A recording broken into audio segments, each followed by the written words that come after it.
በስከ መጨረሻም ዳዊት እንግዲህ የህይወትን ልጅ አስመጥቶ ሰጥቷታል። ህይወት በጣም ተደስታለች። ምክንያቱም እንግዲህ ሳሩን የህይወት ልጅ እዛ እንዳለች እንደደረሳት ሻንጣዋን አንግባ ወደ ደብረ ዘይት ለመሄድ ትነሳለች። ይህን ስታደርግ ደግሞ ለምንድን ነው የምትሄጂው ሲል ሲጠይቃት ለስራ ጉዳይ ትለዋለች። ለስራ ጉዳይ ስትለው ደግሞ እሱ እዛ እንድትሄድ ስላልፈለገ ይህን ነገር ልታሳካ እንደምትሄድ አስቦት እንግዲህ የራሱ የሆኑ ሰዎችን ቀድመው እንዲያግቷት አስደርጎ ከመኪና ውስጥ ግን ምንም ሳያደርጓት አግተው እንዲመልሷት አስደረጋት። በዚህ የተበሳጨችው ሴትዮ ሩቲ እኮ ደብረ ዘይት ሄደ ብላ ደግሞ ሩቲ ስትሰማ በጣም ደነገጠ። ይህ ነገርማ ጉድ ሆነ እያሉ ከሜኪ ጋር ያወሩ ነበረ።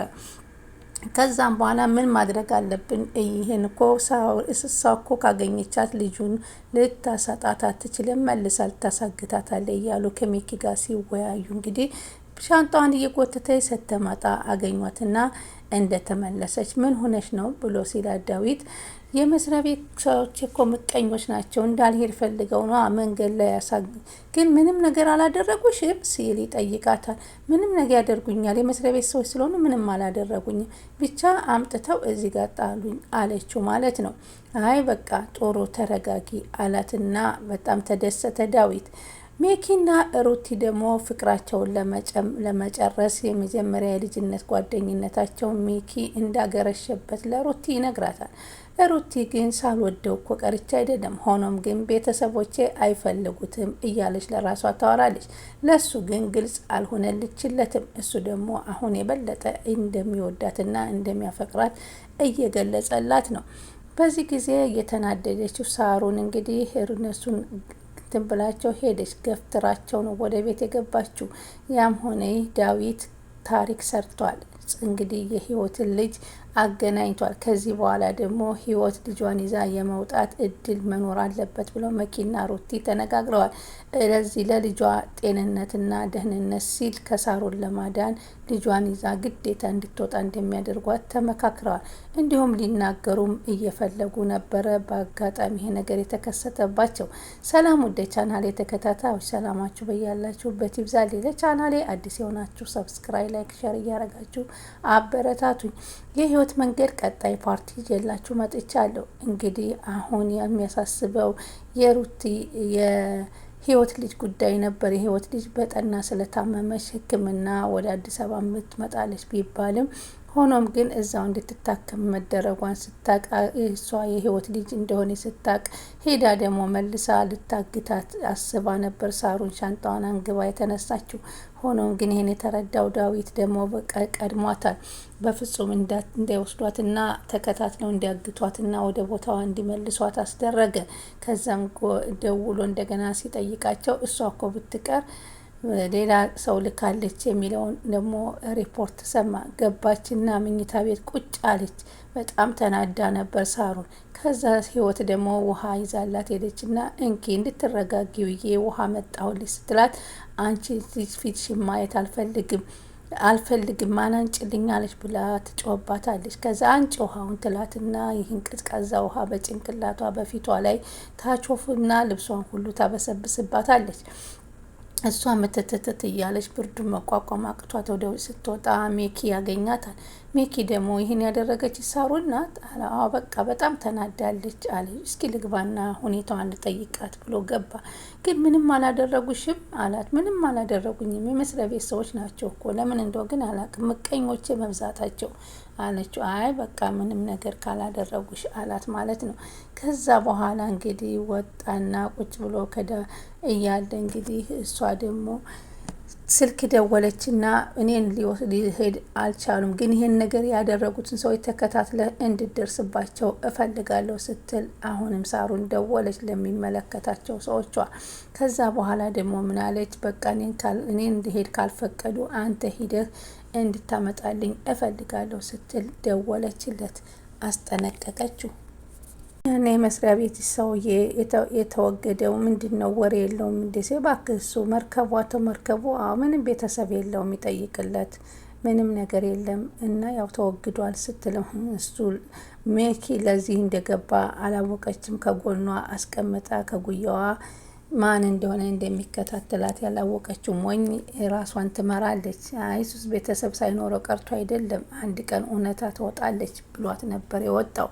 ከዛ እንግዲህ እሷ ደግሞ ከውጭ ሩቲ ትገባለች። ትገባና ሳሚና ህይወት እያወሩ ነበር። ሳሚ ሰው አለ በቤት ሲላት የለም፣ አንድ ነገር ላወራሽ ፈልጋለሁ። ካንተ ቁም ነገር የለም፣ ምን ታወራኛለህና? እኔ የሚልሽ አንቺ የሚጠቅምሽን ነገር አታቂም፣ አቦ አንተ ልብ የለህም እያለ ስትለው ሊነግራት ጅምር ሲያደርግ ሩቲ ትመጣለች። በምንም ችግር የለም እኔ መጣሁባችሁ እንዴ ስትላት፣ ሩቲ ብትኖር ችግር የለም ተናገር አለችው ሳሚን። በፍጹም አልናገርም ብሎ ሳሚ ደግሞ ወጣ። ከዛ በኋላ ታዩ እኔ ተከትዬ ወጥቼ እጠይቀዋለሁ ይነግረኛል አለ። ከዛ ዳዊት ደግሞ ወጥቶ ሰዎቹን ሲያናግራቸው ሌላ ሰው እንደላከች ሲረዳ በሉ ልጅቱን ይዛችኋት ኑ ቶሎ ብሎ ከደወለ በኋላ እንደውም ራሴ መጥቼ ወስዳታለሁኝ፣ ለምን ለጥንቃቄው ያክል እናንተ ስትመጡ ምናልባት ተከታትለው ከእናንተ ሊወስዷት ይችላሉ በሚል ነበር ዳዊት ራሱን ፈልጎ ደብረ ዘይት የገባው። እናቱንም ሳሩን ያልመጣችበትን ምክንያት ገለጸላቸው። ትንሽ የስራ ጉዳይ ስላላት ነው ብሎ ተናግሮ ነበር። አሁን ግን ሌላ ሰው ያምጣት ከተባለ የህይወት ልጅ ሌላ ሰው ደግሞ በመንገድ ላይ ይወስዳታል ብሎ ፈርቶ እራሱ ዳዊት ነበር ሊያመጣ ሄደው። ሳሚም ሩቲን እባክሽ ከዚህ በኋላ ህፃኗ መጥታ ለእናቷ እንድትሰጥ አድርጊ፣ እባክሽ እስኪ አንድ ጊዜ ቆም ብለህ አስብ አለችው ሳሚን። አሁን እኮ ብትመጣም እዚህ ቤት ካልወጣች እኮ ይህችን ልጅ መልሳ ትወስድባታለች። ሳሩን እኮ ቀላል ሰው እንዳትመስል ብላ ነገረችው። አላየህም እንዴት ታግታ መሆኗን? ማን ያገታት? የት ናት እሷ? አዲስ አበባ አይደለችም እንዲ አለ እኮ። ይሄን እንኳን ሁሉ አታውቅም እሷ እኮ ታግታ አሁን ከመንገድ ላይ ተመልሳለች ሳሩን። ኧረ እባክሽ አላት። እውነት አላወኩም አላት። እና ታዲያ ምን ይሻለናል እያሉ ሜኪና ሩቲ ሲያስቡና ሲመክሩ ይሄን ልጅ ካገኘች በኋላ ግን ህይወት እዚህ ቤት እንደማትቀጥል እናስጠነቅቃታለን። ለምን ልጇን ይዛ መውጣት አለባት። ልጇን ይዛ ማትወጣ ከሆነ አደጋ ነው አለ። አንደውም ውሀስ አቹፍ አባት ሲያይ ሜኪ አንቺ አንዳንድ ጊዜም እኮ ትግስት ያልቃል። ምንድነው አንቺ በዚህ ልክ? አንዳንድ ሰዎች ዝም ሲሏቸው እኮ ሰዎችን እንደ ሞኝነት ነው የሚያዩት። ራስሽን እንኳ መከላከል አትችም እንዴ ሲል ነበረ ሜኪ ህይወትን የተናገራት። እኔ ሳሚ ግን አንድ ነገር አለማድረጌ በጣም ነው የምናደደው አላት ለሩቲ። ለማንኛውም አንተ ዳዊትን አግባባ አለችው። እኔና ዳዊትን እኮ በፍጹም አንስማማም። ጠጅ ቀጭን ነው ከተባለ ያው ቀጭንነቱ ውሃ ይሆናል። ከቀጠኑ ሰው አይፈሩ ሲል አልሰማሽው አላት። እና ታዲያ ከወፈሩ ሰው አይፈሩ ልትል ነው አንተ ደግሞ አለ እኮ። ጠጅም እኮ ሲቀጥን ታዲያ እኮ አይጠጣም እያለ እንግዲህ እየተረተ ነበረ። ሳሚ ምን ብልጭ ካለብኝ ዳዊትን ጥርሱን እንዳልለው እፈራለሁ ሲላት ሩቲ ስቃ፣ አረ ጥርስ ማንኛችሁ ናችሁ ጥርስ የምታወልቁት ብሎ ነው ያለው። ከዛ ዳዊትና ደግሞ ሜኪ ቁጭ ብለው እንዴት ነው የውጭ ፕሮሰስ አይሳካልህም እንዴ ብሎ ሲለው፣ ለአንዳንድ ጊዜም እኮ እድል ነው ላይሳካ ይችላል፣ እንዲሁ ካልሆነ ምን ታስባለህ ሲለው፣ እንግዲህ ከጊዜ ሀገር ሁኜ ሱቅ በደረቴ እከፍታለሁኝ እንጂ እያለ ነበረ። አገርን ጉዳይ ደግሞ እያልክ ነው ሲለው፣ አዎ በቃ ምን ማድረግ አልችልም አለው። ሜኪ ውጭ ሀገር ሊሄድ ሳይሆን ያጎቱን ያስወገደችውን ሳሩን ሊበቀል መቀመጡን ዳዊት በፍጹም አላወቀም።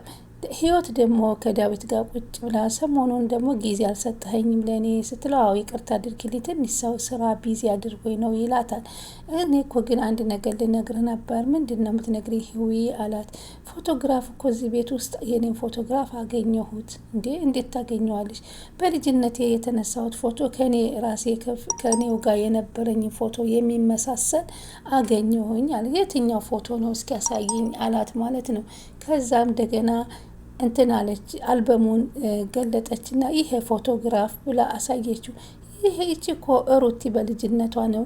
ግን ያንቺና እኛ ቤተሰቦች አንድ አካባቢ ነበሩ እንዴ ማለት ነው እንዴ? አይ ይሄንን ግን ይሄ ፎቶን በትክክል የሚመስል ግን እኔ ጋር ነበረ። ግን ምን ዋጋ አለው?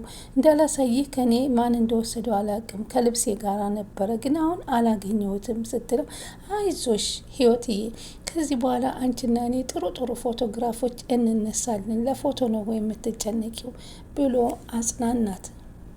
ሳሚ ሳሮን እንዴ የተፈጠረብሽን ነገር ሰማሁኝ እና ምንድነው? ምን አደረጉች? ኧረ እባክህ ለእኔ ተጨንቀህ ነው አንተ አለችው። እንዴ ለምን አልጨነቅም ሲላት፣ አይ አንተ የሚያምርብህ ለህይወት ስትጨነቅ ነው። ስለዚህ እኔ ካገቱኝ ሰዎች የበለጠ የምታበሳጭኝ አንተ ነህ።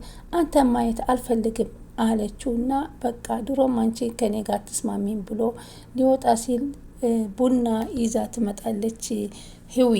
ቡና ጠጣ እንጂ ቡና ላመጣ እኮ ነው ስትል፣ እንደውም ምን ይሉታላችሁ አለ ወይዘሮ ሳሩን፣ እናንተ ሁለታችሁ አጣጠማችሁ ቡናው እንድትጠጡ ስትላት፣ ሳሩን አለቻት ህይወት፣ እኔና ሳሚ እኮ አንቺ ሚስቱ መሆንሽን ካወክ ጀምሮ በሁለታችን መካከል ምንም አይነት ነገር የለንም። ኧረ እባክሽ ካቃጠልሽኝና ካናደርሽኝና የፈለግሽን ካደረግሽ በኋላ ነው እንዲምትይ ምን አይነቷ ናት ትላታለች። አንቺ እባብ ዝም በይ፣ የማምንሽ ይመስልሻል አለቻት። ህይወት ደግሞ እውነትሽ ነው፣ በሚያምኑት ሰው መከዳት ስሜቱን አውቀዋለሁ እና እረዳሻለሁ ስትላት፣ አንቺ ሰው ዝም በይ፣ ሰይጣኔን አታምጩ ብዬሻለሁ ስትላት፣ ቡናውን ቁጭ አድርጋ ደግሞ ህይወት ወደ ውስጥ ገባች ማለት ነው። ህይወት ጭራሽ ልታጽናኝን ትፈልጊያለሽ? አሳይሻለሁ፣ አንቺን የማሳይሽን ነገር ጠብቂ ብቻ፣ በቅርብ ጊዜ ምን እንደማደርግሽ እኔ ነኝ የማውቀው ብላ ትዝትባታለች። አሁን ሩቲና ሚኪ ደግሞ እችን ልጅ በቃ መሰጠት አለባት፣ መስጠት አለብን፣ ግን እሷ እንድትወጣ መመካከር አለብን። ካልወጣች ግን ሳሩን አንድ ነገር በፍጥነት ነው የምታደርጋት። በቃ የሆነ ይሁን። አሁን የመጨረሻ ሳሩንን ገና ወደ እንትን እንላለን ስንል ዳዊትን ማጣት የለብንም ሲላት፣ አዎ ዳዊትንም ሆነ ህይወትን ማጣት የለብንም፣ ስለዚህ እውነታውን ገብተን ቁጭ ብለን እንነግራታለን አለ። እሺ የኔና ያንቺስ ጉዳይ ሲላት፣ እባክህ አሁን አንተ እዚህ እንደገና እንደ አዲስ ትጠይቀኛለህ እንዴ? አሁን እኮ የተገናኘንበት ሌላ ጉዳይ ነው። ይህን ጉዳይ ሳንጨርስ እኔ እንጂ አላቅም ሩቲ ይላል መኪ። እኔ አንቺን ካየሁሽ በኋላ ነገሮች ሁሉ ተለውጠውብኛል። እንደ አዲስ እየወደድኩሽ መጥቻለሁ።